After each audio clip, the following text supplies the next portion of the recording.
this is actually the first time I'm attending a classroom.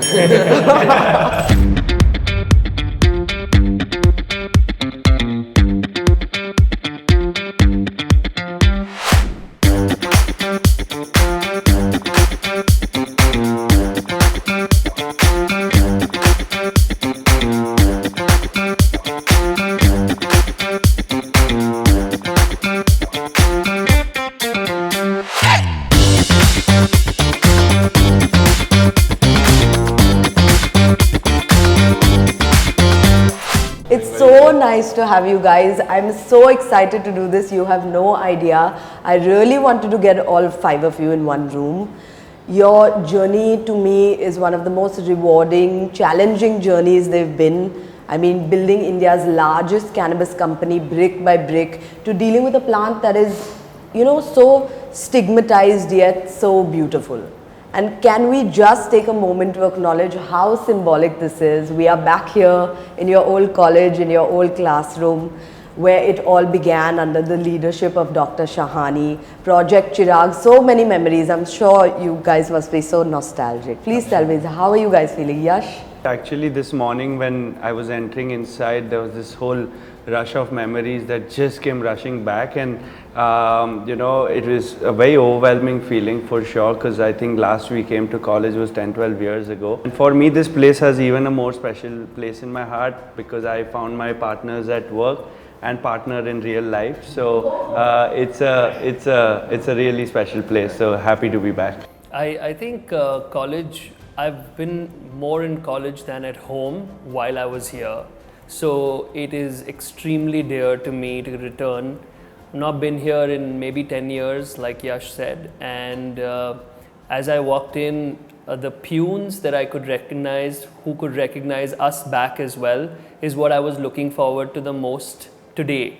I'm here, yes, but I'm here to also experience what college has become. And like everyone's putting it together, we got together here. I think the last decade out of 3 that we've lived, we found everything thanks to HR college. So it's a brilliant feeling to return. And I'm so looking forward to the sandwich right after this. Were all of you in the same class? No, I was one batch younger. That's how I had met everyone, because we were part of the cultural council, and I think Jahan, Yash, Chirag used to come for these fests, so we used to sign them up for these festivals, and that was my first interaction with everyone. But yeah, after so many years going back to the terrace, just we have to spending hours and hours over there trying to, you know, plan a whole bunch of stuff. It's really nice, and college has upgraded. It's really good now. We are sitting in AC classrooms, so that's something which is impressive. We have an LCD screen where we had a blackboard earlier, so I think, yeah, just excited to be back, spend the day over here. Notice how he didn't say Delza. No, so it actually feels very good to be back. Though I have not really attended college, it does feel amazing to be in these classrooms again. Though second floor is my first time I visited here. I normally go on third, fourth, and then... I feel like Jahan was the most studious out of the 5 of you. Am I wrong? He's one guy I know who has walked out of a class. Yeah. He's thrown his book down on the table and walked out. Yeah, me and the teacher got into a heated bust up. It was her fault, not mine. It's sentimental, yeah, guys. I guess everyone will feel it's like a second homecoming, you know, in many ways, that long overdue, of course, definitely. Yeah. And the saying goes, right, as much as things change, they also remain the same. Yeah. So this is, I would say, action in motion of that statement, where we walk back in and it just feels like we're back to our good old days. The only thing I'm feeling bad about is the security guy didn't check our IDs, because that makes me feel older. But otherwise, it's been a good sort of return back to base camp. Yeah. I would love it if you could introduce yourself. Sumit? I look after operations, so essentially the job is to ensure that the product is always in stock, the product is always perfect and going to the customer. Yash? Hi guys, my name is Yash, as she mentioned. I look after marketing and sales at large. I mainly look after anything good or bad that you hear of Bombay Hemp Company. You can put that on me. As a quick introduction, I'm a Chief Strategy Officer at BOHECO. So I deal with strategy, particularly with complicated, boring technical stuff around building a product, making a medicine, doing the clinical trials at the back end, working with doctors, working with scientists. And then at the front end, engaging with Delzad and team on policy and regulation and how to create strategy around it, along with investor relations to actually raise capital for the industry and the organization. But I think more interestingly, I like to think of myself as chief strategy officer, that when the boys are down or it's a bit of a gloomy day and they need a bit of a smile, I'm the joker in the pack to try and bring some jokes or some pranks into the mix to bring some smiles to their lives. The way you do Lovely. right now. I'm one of the 7 co-founders of Bombay Hemp Company. My primary role is a chief legal officer, making sure everything is done in the the white space and not the black and the grey, because the cannabis industry is all about the questions of how it's done and what is the conduct. And also on the ground level, I make sure that there is a lot of fiber supply and all the seed supplies part is also taken care of. So farmer producer groups is what I work with also. So that's the primary role, making sure everything is done legally and nothing is. My name is Chirag. I'm one of the 7 co-founders that started BOHECO, and I am also the CEO of the company. Primarily look at running the administration, and like it or not, most married to the numbers for the company. So that is what I do. So just a little bit of context for everybody watching. I'm going to be asking you a few questions which require deep introspection from your end. I want you to really search, and then I'm going to put you on the spot and we're going to play some games. Yeah? Fun. Looking forward. Okay, lovely. So let's start with the cannabis industry, right? Such a fun space to work in. I know I work with you guys, never a dull day, right?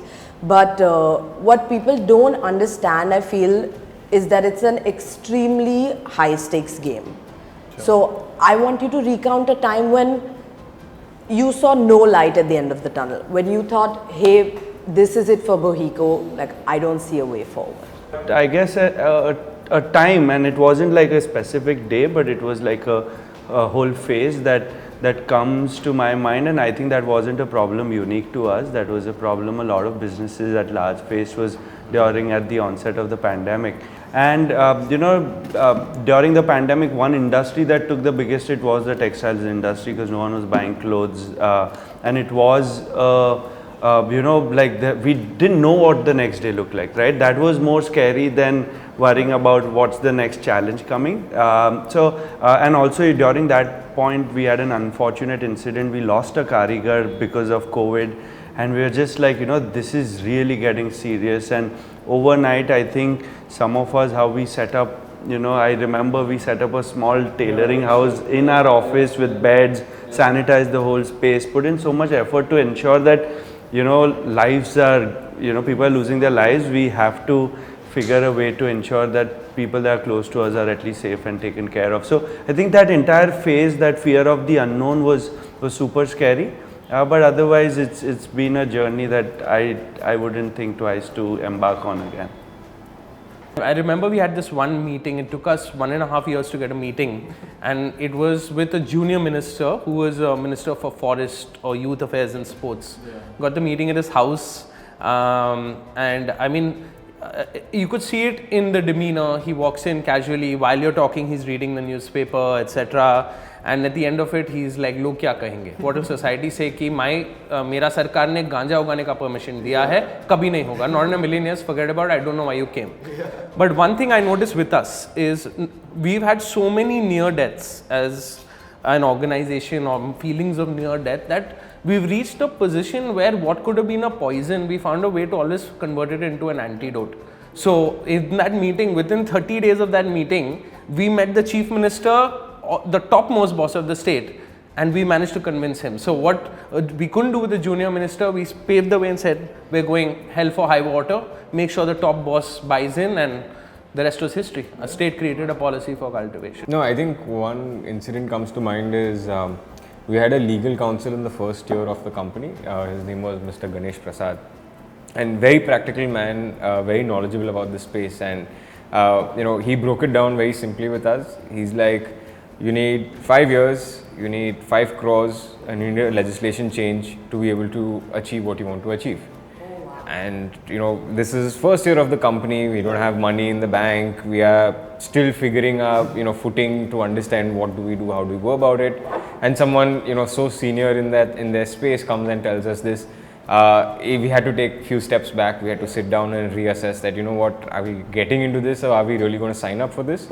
And I think it was around the same time as when we discovered there was a regulation in 2005 in Uttarakhand, and then that's when we made the trip to Uttarakhand to meet Dr. Tolia, to meet Mr. Lepcha, and we realized that yes, there is support, there is someone who is already working on it, and it's not like we are dreaming about this by ourselves in isolation, and there is people across India who are working towards this, and that gives the hope to go further in this. I really want to ask you if there was something, like it could be anything, it could be a person, it could be a mindset, it could be a quote that allows you to do that. To be very honest, in the early days of BOHECO, I used to always wake up angry, grumpy, in upset mood. But I guess what really turned the tide for me and got me smiling, get me about my day is, of course, the smile on my wife Nitima's face and the smile on my mom's face. They give you that positive energy. I say that from a person point of view, definitely.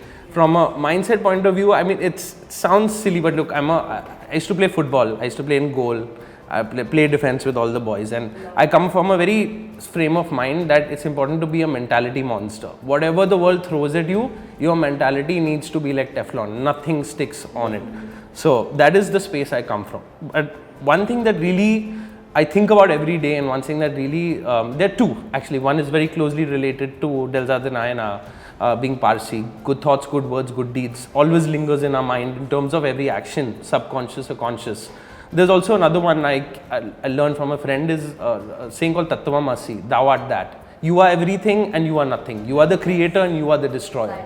Everything is an illusion and a palace that you build. And that gives you the strength, that invisible strength you may not be able to find otherwise in a world that's becoming increasingly more material or capitalistic. So maybe these are a couple of things that keep the fire burning every day. To be very honest with you, I think each day when you walk into office, as entrepreneurs, you have this, you have to be a little thick-skinned, you have to put a brave face on every day. Even if you feel that the world is going to end tomorrow, you still have to keep your chin up. And I think, that has also molded us in some way, when you know that your team is coming to work and looking up to you, and they feel also secure looking at how you are driving your ship. I think there's no one moment or statement that drives. It's just that looking at everyone that works with us, that is part of our journey, seeing them, there's been so many gratifying moments in the entire journey, and whether it's patients, whether it's team members, and that just makes me think that we've not come this far to come only this far, right? There's a lot to do, there's always more, and it's okay, ups and downs are part of life. So for me, since we're at HR college, I want to go back to my BlackBerry Messenger status, which was the longest two-letter sentence one can make, which is, if it is to be, it is up to me. By the grace of God, most of us are fairly privileged as responsible citizens of the country, as also always aspire to emulate what some of the other entrepreneurs in this country have done. And I think we are sitting on a fantastic opportunity after 12 years. So what gets me ticking every morning is, how can we also join that club and make this, and it's not like make it in a 5-year gig or a 7-year gig, it's going to be a 15-year gig, but still make it as rewarding for everyone who's participated in the journey. So now we briefly discussed the why you do what you do. Now I want to get a little bit more into the how you do what you do. Just understanding like your decision making process. There's 5 of you, 5 strong opinions. What happens when the opinions say clash, for example? First things first, we have spent a great deal of time with one another. Everyone has come into their own space with their expertise in a certain area or a functional area. So pretty much we let good sense and closer judgment to any area prevail over somebody else's viewpoint on a subject. So usually there is autonomy in the regulation and legalities framework, right? There is one person's word that that counts, and that's Delzad's in the team. Similarly, if we're zeroing in on a warehouse or not in a particular geography, we let data submitted by the chief operating officer of the company, in which in this case is Sumit, give us and take precedence. Where Yash is concerned, there's typically everything that he's developed from the last 8 years of leading business development, particularly a few channels. There's no crossing lines there, because he has spent, and the team has invested, the company has invested that much time behind them developing or honing that skill of doing something a certain way. However, there are certain decisions obviously which are more broader in nature, which sort of impact everyone's let's say shareholding, stakeholding in the company, which are usually more consultative and consensus gaining. So there is obviously a board of directors that also gets involved in making sure that a larger decision is put to bed accurately, appropriately, with everyone's consensus that we take. So usually that is how it goes. When we're at loggerheads, and I can't say that we've never been, of course we've been at loggerheads many times regarding certain situations. There is a day-to-day executive that makes that decision. Finally, if the executive and the person whose expertise it is are at loggerheads, but otherwise it's usually us subletting one person to make that call. So now I want to get a little bit more into the industry, the cannabis industry, it's full of sacrifices, it's full of obstacles. I just want to ask you, if there was something like the largest thing that you've relinquished for BOHECO, what would it be? I think as any human would naturally think, the two most valuable things in your life are your health and your time. And those are the first two things that come to mind, at least in a personal element. Health, because there was a lot of travel, a lot of back-breaking, arduous work everyone undertook, and everyone compromised a little bit with their health. Now, touch wood, we've reached a point of maturity over the last years. We've got it back on track, everyone's getting healthier, building families and values, but there's that period in your 20s where you're not certain where it's going to go health-wise, but you're still chugging along. I guess that's one. Number two is time, the time with your loved ones, quality time with friends, family, the real networks as well, that you have to be able to give that up and compromise that to make time for your real family, amongst us as brothers, amongst us as guys. So we spoke a little bit about sacrifices earlier, and I truly believe that when you sacrifice something, there's always something worth sacrificing for. So let's switch it up a little bit. Tell me your most heartwarming BOHECO story. I think I'll start with Jahan. I think I have a couple, definitely. Maybe the ones that really strike out to me are a few cases of some of the patients we've dealt with. 11-year-old girl with autism, a 38-year-old lady with Parkinson's, no hope, no modern medicine, no conventional solutions working. Within a month of coming to us and the BOHECO doctor community, they saw results to such a point that now their family members use our products and medicines, build their confidence. That really sort of was heartwarming. But one that is very close to my heart and very close to my existence is during the COVID period, we had just started launching our medicines for pain management and arthritis pain, etc. What I tend not to speak about much is health issues my mother faced in her past, including arthritis and including being diagnosed with cancer, breast cancer during COVID period. I remember there was this distinct moment where she had just finished, I think, her 4th or 5th chemotherapy, and she had come home. And what happens after chemotherapy is you get something called neuropathy, which is your fingers and your toes, they swell, they become black in color, majorly because of how the chemo drugs are working. It hurts, you can't walk on it. And we were just testing out, and we were just pre-launch of our pain management medicines, and I said, let's try it. I brought some home to my mom, and I remember seeing her in the afternoon. She took 2 drops of, I think it was BOHECO Peace that time, and I said, okay, fine, let's see how we go. And the next morning I wake up and there's 70% less inflammation in her legs. She's able to walk around. And to be a son who's not been able to see his mom walk properly for 20 years, for me that was a game changer.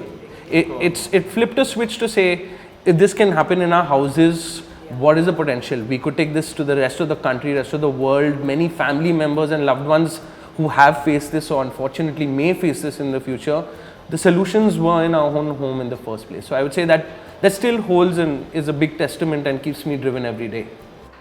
So one story that actually comes to my mind is there's this one young boy by the name of Madhav Bhardwaj, Delhi-based patient of ours. He met with a life-changing accident, road accident, post which he was in a very bad condition, and after his surgeries, many surgeries in fact, he was still in trauma. He couldn't speak, he couldn't walk straight. He was in a condition that one's heart would go out for. And for one of his mental therapies and speech recovery therapies, he used to visit this very famous doctor in Nimhans in Bangalore. That time that hospital, that institution wasn't practicing using our medicines, but we had our clinic and store in Bangalore. So that doctor asked Madhav to in fact visit, and Madhav and his family to visit our clinic, and our doctors consulted him. And in the process there were not just one but two patients from that ecosystem that became a big part of BOHECO's journey. Madhav and his mother, Madhav for his pain management, and his mother because she was going through this entire episode as well after her son went through this, where she was suffering from depression, where she was using our bliss medicine. And it was a period of 6 to 9 months, and I have actually seen Madhav from being in almost a vegetative state to actually walking, talking, and then even promoting our medicines within his entire community to other patients, because it truly worked. So my question to you is, if you were a BOHECO product, what would it be? If I were to honestly pick a product, it would have to be Combat.